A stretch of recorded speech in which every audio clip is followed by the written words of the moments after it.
Good morning. My name is Sarah Gergel, and I work on the Living Archives Project, where we are collecting stories of how COVID 19 impacted various communities in Charlotte, Mecklenburg County.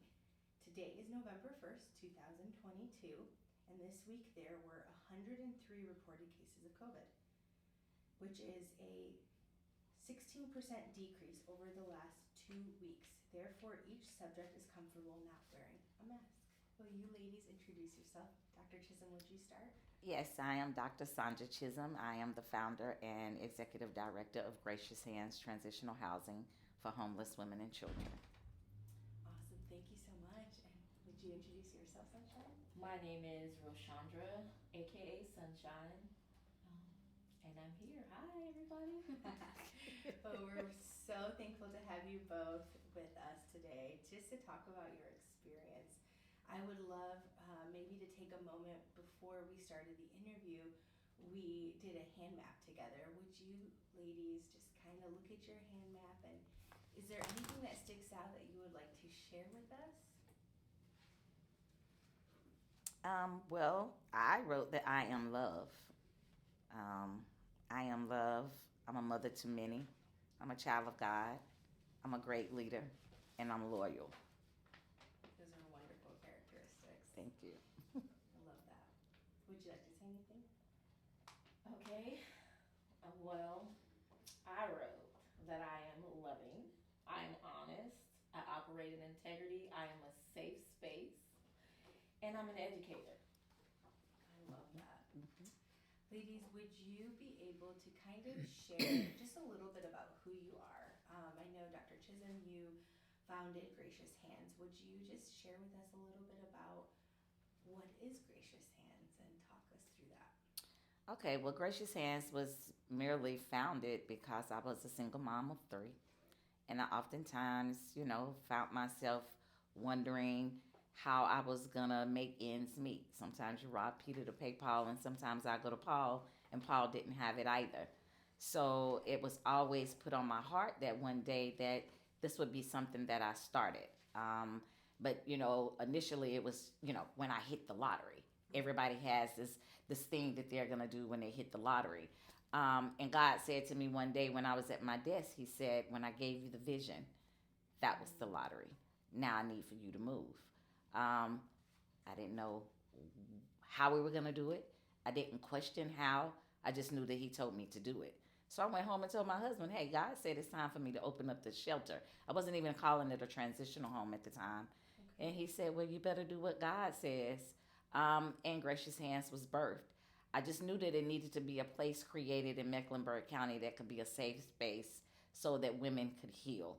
Because oftentimes when you become a parent, and especially African Americans as women, when we become parents at such a young age, we forget how to dream. We forget who we are. And I wanted to create a space where it's that they can find out, remember who they are, why they are working on the things that society say that you need to be whole. But it's not until I know that they can become whole as a person that they can be able to be sustainable in this thing called life. Wow, that's so beautiful. Thank you. Thank you. When did you open Gracious Hands? Gracious Hands was birthed in 2012. However, I didn't open my doors to 2015 Okay. because I wanted to make sure that I had all of my paperwork in line. People kept saying, "Well, you can open." I was like, "Nah, I'm just going to wait on the paperwork." I opened up February 2015, and I promise you, the house was full within 30 days. Wow. That's when I really knew how dire homelessness is for the women in Charlotte, Mecklenburg. I can't imagine. Yes. How many beds do you have here? Well, here, what is it, 10? I forgot. 3, 4, 5. Yeah, it's 10 beds here. Okay. It's 10 beds in this house, and it's 1, 2, 3, 4, 5, 6, 7, 8 beds in the second house. Wow. So Yes. you have 2 locations. Yes. Okay. Yes. That's amazing. Yes. And how was that like for you? Did you notice that when the pandemic kind of hit us in 2020, did you notice that there was an even greater need? Absolutely. Absolutely. It was a greater need because people were losing their jobs left and right. Um, we were already in a mess as far as homelessness in Mecklenburg County. However, it it doubled. It really did. The phone was ringing off the hook, and people were like, "Well, what are you gonna do?" Because you know, you may take the risk of getting sick. And I was like, well, I don't get to shut down Gracious Hands because there's a pandemic. What would the women and children do? What would they do? Yeah, I mean, this is not the time to be thinking just solely upon myself. The same God that has taken care of me all this time would take care of me now. So I made sure that the doors stayed open. We could not allow the pandemic to stop what it is that had been asked of us. Now, we did close on the second property in February of 2020, and I did not open up those doors until July of 2020. So it really just gave me enough time to figure this thing out. I mean, it was new. It was really new. And, with the schools shutting down, I was like, oh my God. Now I have to become the teacher. I have to become the cook. It was a lot going on.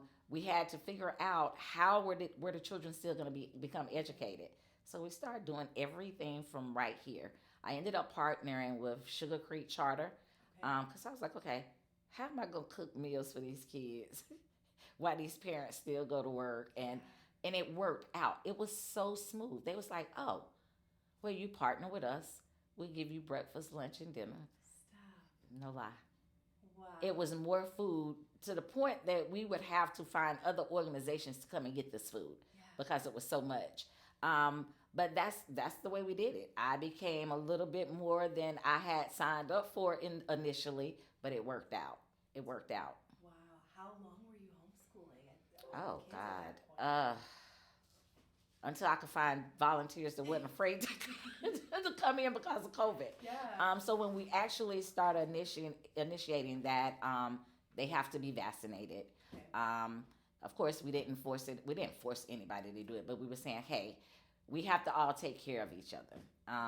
So once we started getting people vaccinated, we had more people that were more willing to come in to help. So that did relieve me of those duties, and I was glad. I was really glad. Yeah. If you can remember, around how many kids were you homeschooling at that point? I'm gonna say it was 6. It was 6. Wow. Yeah. But the beauty of it was a lot of teenagers. Okay. So that did help. Yes. The teenagers were able to help us with the smaller kids. Yes. So that's great. that was I don't think it would have been as smooth if we had a bunch of little ones. I don't think I'm almost for certain it wouldn't have been that smooth. Yeah. I bet. And how long did Sugar Creek Charter School kind of provide meals? Oh, until we stopped. I mean, Okay. yeah, I finally said, because the kids kept saying, well, Miss Sonja, children are something else. They're brutally honest. They are. They are so brutally honest. And I mean, you have to respect it. They was like, Miss Sonja, we really don't want that food anymore. They're like, So- enough is enough. It's like, what do you mean? You don't want it as food? But it was repetitious, so I get it. But they did it it was months. It was months. Wow. It was really months. Amazing. Yeah, it was. It was amazing. Your sacrifice and just your willingness to step in and fill that need is incredible, Dr. Chisolm. Oh, thank you so much. But we couldn't. I was like, hey, I told my team before we opened up the second house, I was like, listen, yes, we are in the middle of a pandemic. No, we don't have all the answers. But one thing I understand about this thing called life, I don't have to know all the answers. I have to be willing to do what is asked of me. So I told them, I said, we're going to open up the second house and we're going to let it be what it be. Yeah. But the women and children will not be homeless merely because we're in the middle of a pandemic and we have a whole house sitting here. That's just not what we're going to do. We had a meeting. Everybody was on the same page and we filled the house. We took people in off the streets. Like that's what it's here for. Yes. Wow. Were there any stories or experiences that really stood out to you during that time? No more than they do now. You just really hate it. You hate it, period, that someone is calling and saying I'm sleeping in the car. But I'm saying in the middle of a pandemic, we can't open up some buildings like we know this is happening. Yeah. So not anymore. Because this is what I do every day. So the pandemic, did it hinder us? But not to the degree that it's anything that I haven't seen already, Mm. if that makes any sense. Yeah. Do you find that now, after, it's been a few months since restrictions were lifted, and now people are saying COVID is more like a common cold versus an Mm-hmm. intense virus. Mm-hmm. Do you feel like that has impacted Gracious Hands? Or do you feel like you've kind of gone back to normal rhythm? Well, there's no such thing as normal. I bet. We life as we've known it would never be. Mm. And it's not, and that's what I oftentimes tell people. Now it's time for us to educate ourselves, because I don't believe that COVID is ever going anywhere. So we have to continue to educate ourselves as well as those that we are willing to help. Um, so no, I don't think that COVID hindered us. We actually learned a lot. Wow. We actually, what I found with the women that we have housed since COVID, not that we haven't always been family oriented, but people tend to gravitate to each other a little bit more. People seem to be a little bit more caring. You know, I think COVID scared a lot of people, um, because we don't know. We're living in a life of unknown right now, and people oftentimes get weary when they don't know, and it's not until they understand. You don't have to know. You don't have to know. Mm-hmm. Just walk in love. Know that COVID is here. We're gonna take precautions, but we're gonna continue to live this life as best as we can, with COVID and all, because God has the last say so of anything. I love it. Such truth spoken. Sunshine, can you tell us a little bit about what was your experience with COVID like? Whew. When COVID first started, I was actually in California. Okay. I did well. I didn't miss a beat. I was taking care of the entire time of COVID. I restructured my youth program to do it at home as to where I used to do it inside of a building. Um, it was in my garage. I turned my garage into a school. Wow. I turned my garage into one side was a school, one side was a salon, and I would only take certain people that I knew was safe.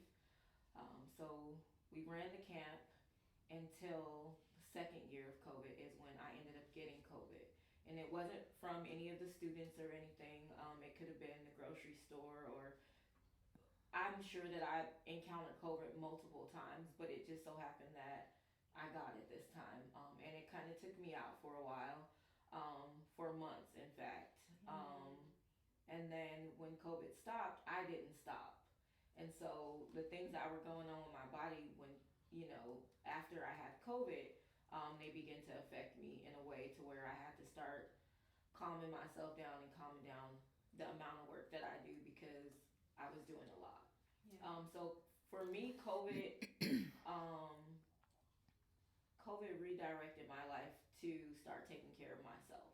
I've taken care of a lot of people, but during the time of COVID, I realized that it was me that I needed to be taken care of. So although COVID took a lot of lives, it in a sense gave me life. Mm. So, and even with COVID, I began to do my own studies on myself with Yeah. what COVID was trying to do to me and how it moved and how it was doing to my body, Yeah. and a lot of that had to do with how we care for ourselves daily. Um, and so just trying to keep my immune system up to par. I didn't have it just once, it happened again and again. I had it 3 times Mm. Wow. back to back, less than a year. Wow. And I have some breathing issues. I developed asthma. However, I'm still here, and I take different precautions now. I always wore my mask and everything. People would be like, "Take the mask off. We're in the house," but I always wore my mask, and I still got it. I did everything that I was supposed to do. I washed my hands, and I still got it. So, I think that the main lesson for me with COVID is taking care of myself. Yeah. It's definitely been a journey with COVID. A lot of people passed away, Mm-hmm. but I don't. It didn't take from me what it took from other people. Mm. Yeah. It really helped me to gain more life. It frustrated me a lot, because there was a lot of restrictions, but I still was able to do everything that I needed to do, even with the restrictions. and no one that I interacted with encountered COVID from those interactions. So yeah. What are some ways that some habits that you started taking care of yourself? Like how? Less, doing less, Hmm. doing less for others and more for myself. Yeah. Yeah, that's really it. Just taking the time for me. Yeah. Seeing Yeah. to your needs. Yeah, For sure. So you said you were in California at the time, I was. and then you moved here to North I Carolina. did. I felt like this is where God was sending me, Okay. and so I packed up everything and I told my daughter we're going. And How long we ended ago up was that? here. It wasn't. What is this? This is November. Yeah. So 10 months ago. Wow. Yeah.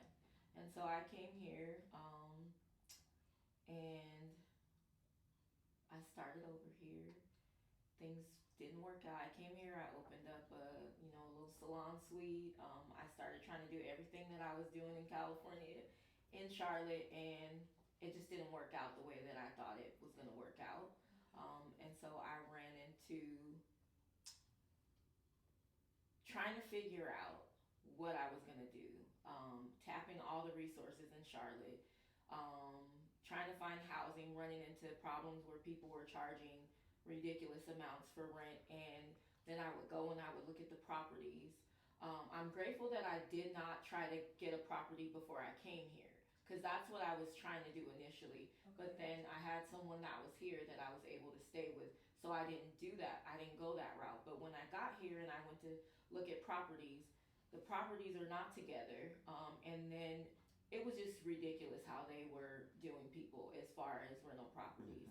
It was very difficult to find stuff. When you did find stuff, you're paying $50 to $90 for each application, and so it was just repetitive. And now it's time for me to transition from the space that I'm in, and I have nowhere to go. And so when I say I tapped every resource, I called every shelter. I reached out to 211. I reached out to everyone, and I'm somebody. I'll work. I'll do what I need to do. Yeah. And nothing was available Yeah. to be an aid.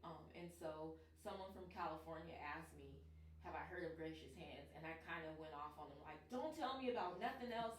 I've tapped every resource in Charlotte." But in the middle of me saying that, I stopped and I started looking up Gracious Hands. And when I looked it up, I told the person I was on the phone with that I was going to call her back. So I called her back and I called Gracious Hands. And I started telling Miss Sonja what was going on. And then I just started weeping. And she was like, "Baby, just stop crying. Just stop crying. Hold on a minute." She's like, "I can't make you no promises. We got a waiting list." And so I still was crying, and I was just like, okay. So she directed me to come and see her. It's been my experience that when people tell me things, they don't follow through. So when I came, she wasn't here, but it was because she was sick, not because she was just, didn't want to show up. So she followed up with me, and because I was just like, I'm just done, but she followed up with me. She told me to come in again. I came in, we talked, and she gave me the space. This was 3 days before I had to be out of the other place. So it just worked out perfectly. Then as I transitioned in here, I was feeling some embarrassment at first because now I'm in a transitional home and I'm a mom and I'm not used to this. I'm usually taking care of myself. This is not who I am. Yeah. And then I had to get myself together because so what? I'm here. Yeah. But what I learned since I've been here is that I've connected with where I'm supposed to be. I actually drew a picture of a house before I even came to Charlotte. And who would have known that I would have went through everything that I went through in this city to get to this house that I drew in my book. And I had no clue it was this. I literally one day was going through the book when I came here, and I opened it up and I followed the driveway all the way up to the stairs. Like I literally drew this place out. So I'm supposed to be here. Wow. Not because, something, a lot of people look at being homeless as you're not handling your business. There's a lot of stigmas with homelessness. And that's not always the case. Yeah. And so I had to shake all that stuff off. Then I was beating myself up because I wasn't working. I was working for an organization right before I came here, my car was hit by a drunk driver, totaled out. Like everything you can think of happening was happening to make me just stop. People were offering me homes in different states, like offering me a whole house. Yeah. Friends of mine, and I'm like, I'm not moving. Yeah. This is where I believe I was supposed to be. If I go there, I'm starting over again, right? Yeah. If I go back to California, I'm starting over again. No, I'm gonna stay planted because it's something here for me. And since I've been in Gracious Hands, I've been afforded the opportunity to have a space where I can heal properly. Because I was determined within myself. So Gracious Hands only works if you're willing to work for yourself, right? Yeah. That means what Gracious Hands provides will only work if you're willing to do the work. Yeah. So for me, I'm in a space in my life where I'm like, I'm gonna get the healing that I need. I'm gonna do whatever it is that I gotta do, and I'm not gonna run from it. So I've stayed planted. I was frustrated because I didn't work for a while, and Miss Sonja's like, "Girl, you ain't been here that long. Just chill, just rest." You know. And what I didn't realize is, with just like with COVID, yeah. for me, it was more so about resting and taking care of myself, right? So now I'm at a place where I can rest and take care of myself, and I'm still a busybody. So I'm learning how to do that now. Yeah. I'm learning how to choose me. I'm learning how not to take on other people's problems. Your issue is not my issue. I'm sorry that you're going through that, but this is about me right now. And so that's been the journey, and that's what I've been trying to teach my daughter. Wow. But teenage life is different. So, yeah. How old is your daughter? My daughter is 15. She'll be 16 in March. Wow. Yeah. How do you feel her transition has been through this? It has been difficult. She's used to being around family. I have a very large family. I have 7 siblings from my mother's children, and my mom has lots of grandchildren. And so she's used to being able to reach out at some capacity. She spent her entire life in California, so I pretty much pulled her from everything that she knew.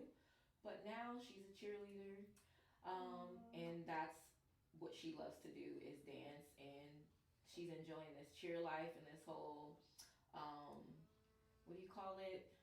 What they do with the band, the majorette stuff, and yeah, she's into all that stuff. So she's got her feel here, and she's made friends here, so she's doing better now.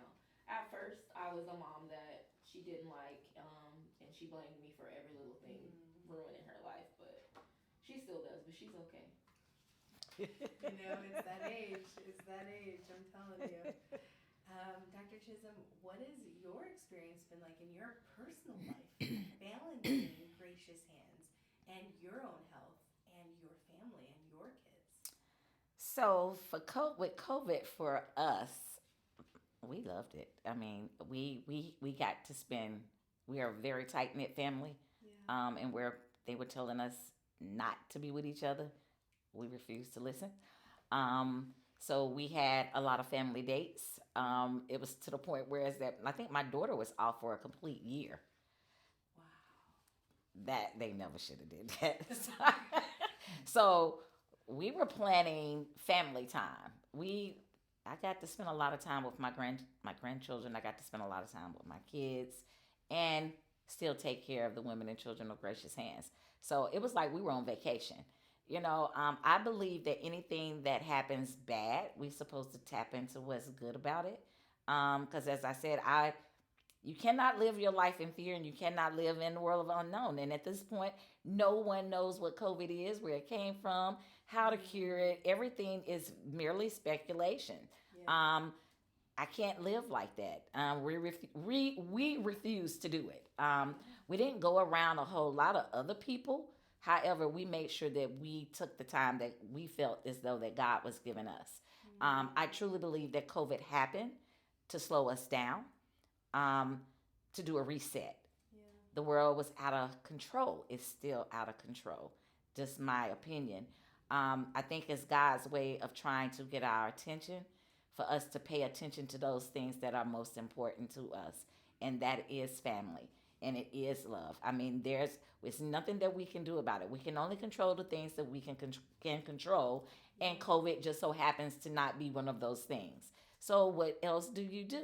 You make it make something great out of something that, what they say, you take lemons and make lemonade. We made a lot of lemonade and some great memories. We really did. We really I love did. that perspective. Yes. Thank you for sharing that. You're welcome.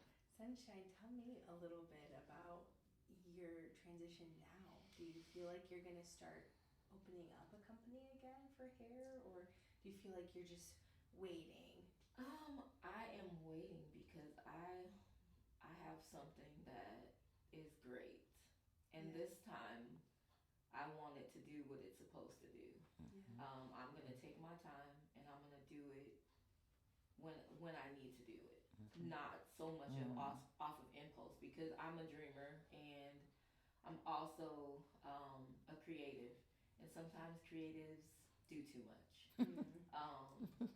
We don't think we do too much, but sometimes we just need to pump our brakes just for a moment. Yeah. Some people thrive in chaos and doing things, last minute, big projects. That's me. I was that person. I was the person that can put together an event in like 2 seconds and get it done. But then, and I'm alive while I'm doing it, but when it's over, I'm half dead. I'm drained. It takes me 3 weeks to recover, maybe 3 months sometimes, right? And then you keep going like that, and it wears and tears on your body. If I haven't learned anything since, I don't even want to just say COVID, but over the last several years of my life, period, that is to take care of myself. I keep coming back to that. I took care of elders here. Like I was a companion to elders, and a lot of them were wealthier people, right? And they would tell me these stories about having lots of money, being able to travel, do everything they wanted to do, but what they were not ready for is for the health conditions. And so every last elder that I've spoken with, and there's been quite a few that I've had as clients since I've been here, their main thing to me, it was like they were giving me gifts of wisdom. And they were like, take care of yourself. Yeah. Take care of yourself. Don't overexert yourself. Don't overextend yourself. But culturally, and in some spiritual places, institutions, we are taught that we're supposed to live and do certain things and give of ourselves in a certain way. And although some of those things could be true, you have to be mindful of how you're putting yourself out there when you're exerting yourself, but you're not being refilled, right? So that was my thing. It was almost like I had a hole in my side, and God would fill me up with all these ideas, all these different things, and then I would be leaking out. And while I'm leaking out, everybody's grabbing my goods and what I have. They're taking it, but then now I'm empty and I have nothing, and I have none of those people that were grabbing my goods to help rebuild me. And so they used to say this thing in the old Baptist church, to give from the overflow. And I understand that now. Before, I was like, well, I have plenty, because I am love, God is love. But now I get the give from the overflow. Don't go beyond my means. So taking care of myself from California to here, that is literally the only thing. Continual healing. I've been through a lot of things. A lot. Domestic violence, you name it, I probably walked through it. And so, because of that, I just been going, not taking the time to deal. In my mind, I'm dealing with those things, right? Because I'm not where I used to be. But now is the time. COVID allowed me the opportunity to sit with myself. Yeah. And I hope I answered your question, because No, it's beautiful. I can venture off. What you answered was amazing. Thank you. Ladies, I want to respect and honor your time. I'm just going to follow up with one last question is, do you have anything else that you want to share with us about your last 2 years, your experiences, anything you want to share? I mean, life has just been great. I know we're in the middle of a pandemic. However, I've met some amazing people through this journey. People that I probably wouldn't have met. That's one of the things as well. As a black female executive director of a nonprofit that helps Black and Brown. A lot of the monies wouldn't have come to me. COVID opened up those doors, and that's why I'm saying to you, Wow. COVID has been a blessing in a lot of ways to people. Yeah. Most of the people that are knocking on these doors right now wouldn't have knocked on my doors before COVID. And in all honesty, I had a predominantly white church to come in, and she said, I just want you to know that we're not picking you because you're Black. I could have jumped across the table on this lady, but I was in my right mind. I said, for you to say that to me, you already had bad intentions, ma'am. Otherwise, you wouldn't have spoken that to me. You know, um, COVID almost to me started really woke up white America. How about I say that? The more privileged. How about I say, yeah. Um, well, I have a lot of money and I didn't know. How did you not know this before COVID hit? What it is that people had the opportune time to stay at home. They had the opportune time to start seeing things that normally you would see and hear, but you would see it in passing or you would hear about it. But no, we are at home. We have to deal with it. And I think it just started a surge, if that makes any sense. We had more donations to come out in COVID than I've had in 7.5 years. Wow. No lie. Wow. And it spoke volumes to me. It really did. I was like, wow. But what I understand is, see, God take what people look at bad and He makes it for good. Yes, He does. He makes it for good. And as long as you remember those things, the bad things don't matter. It's good and evil in everything. It's bad and good in everything. I choose to focus on the greater things. Yeah. You know, I could get consumed in, oh, it's COVID, we all gonna die. That's not the way that I live my life, and that's not the way that I think. They say they have a vaccine, I'm going to take it. Yeah. That's the only control that I have, right? That's the choice that I had. My choice was to take it. And then I said, hey, well, if we're going to do this thing, everyone that comes here has to be vaccinated as well. Because I have 9 grandchildren and a whole husband, as I call him, and 3 children that love me immensely.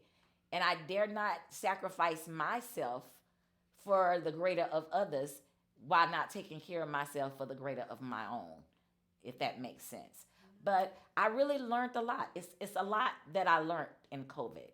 Oh my God, the meanness that we've endured in the last couple of years. Like, that's why I say the world would never be, it would never be the way that it was. We could never go back there. This was God's way of changing the trajectory of how we all are going to live. And you know what? And as to all how we're going to start treating people. It's going to change. And I don't know if people know it now, but it's already changing. And those that can't get with it are going to be left behind. Because the crazy that we've been living, it won't be anymore. Y'all can write that down, 11/1/2022. Yes. Remember Dr. Chisolm told you that. It will not be, and it will be greater. You know, it will be greater. Love is all that we have. Love is love, and love is all we need. And as long as we stand on that, regardless of who we are, I don't care how you categorize yourself, male, female, she, whatever. Yeah. Love would be the only thing that would see us through this. And as long as we stand on that, we're going to be amazing as we were before COVID. I'm super, super excited because I believe I'm going to be here till I'm about 90. I'm going to get to see it. I'm going to get to see it. It's the younger generation that's going to do it. I love it, love it, love it, love it. Their mindset, the way that they think, you know, it's nothing crazy about the way that they think. We just have to, we got to get on board a little bit. That's all. I love it. Oh, such amazing truth spoken, Dr. Chisolm. Thank you. Thank you. Thank you. Sonja, would you like to say anything?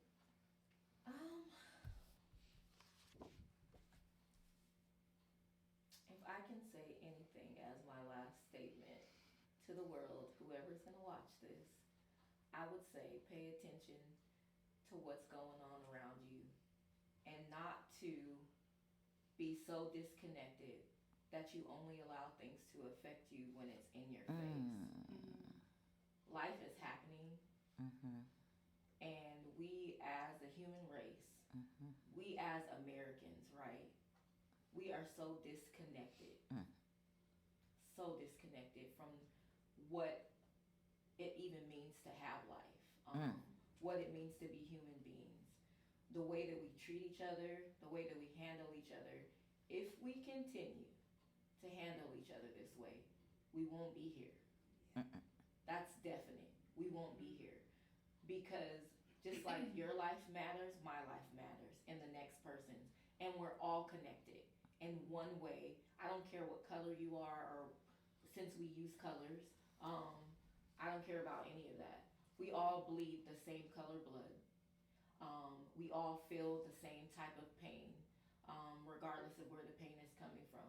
And so I just would like for people to be mindful of that. Be mindful of how you handle other people.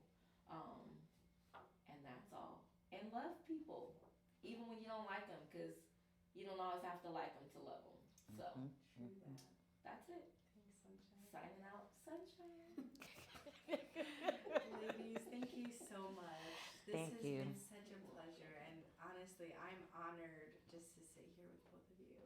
Thank you. Thank you. Thank you.